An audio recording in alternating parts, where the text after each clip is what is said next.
एक दिन थुंग थुंग दारू पीते पीते अपनी बीवी और बच्चे के साथ ससुराल से घर लौट रहा था। थुंग थुंग एक देवड़ा था, फिर भी थुंग थुंग को दारू पीते देखकर उसकी पत्नी कभी कुछ नहीं बोलती थी, क्योंकि थुंग थुंग भले ही देवड़ा हो लेकिन कभी अपनी बीवी बच्चे को भूखा नहीं सोने देता था। वह अपनी बीवी और बच्चे से बहुत प्यार करता था और थुंग थुंग देवड़ा बना ही इसलिए था क्योंकि वह एक गरीब किसान था। उसे हमेशा एक ही बात सताती रहती थी, अगर कभी फसल अच्छी नहीं हुई तो क्या होगा, और अगर उसे कुछ हो गया तो उसकी बीवी बच्चे का क्या होगा। इसी बेकार टेंशन की वजह से थुंग थुंग देवड़ा बन गया था।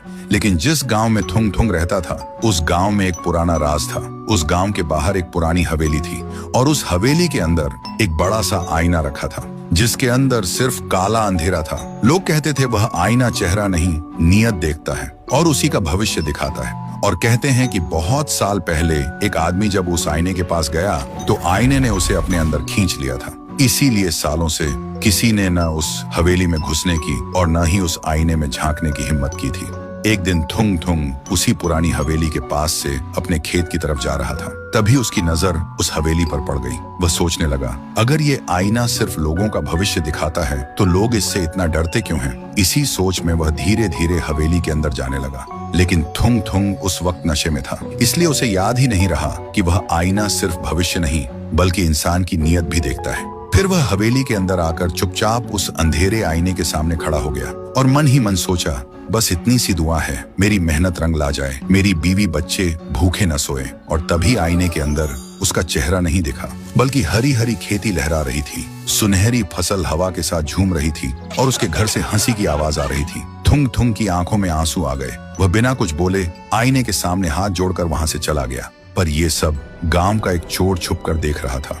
ये सब देखते ही उसके मन में लालच आ गया। वह सोचने लगा, गांव वाले झूठ बोलते हैं, ये आईना तो जादुई है जो लोगों का भविष्य उजाला करता है। शायद इसलिए गांव वाले सच छुपा रहे हैं ताकि सिर्फ वही अपना पेट भर सकें।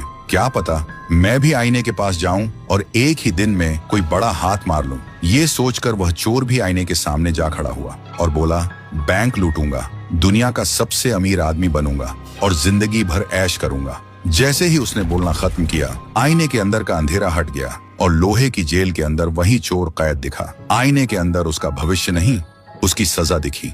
ये देखते ही चोर का शरीर कांपने लगा। वह गुस्से से चिल्लाया, झूठ है, सब झूठ है, और गुस्से में आईना तोड़ने लगा। लेकिन तभी आईना हिलने लगा और एक ही झटके में उस चोर को अपने अंदर खींच लिया। तो दोस्तों, भविष्य देखने के लिए किसी जादुई आईने की जरूरत नहीं होती। सच तो ये है कि इंसान की नीयत और उसके कर्म ही उसका असली आईना होते हैं।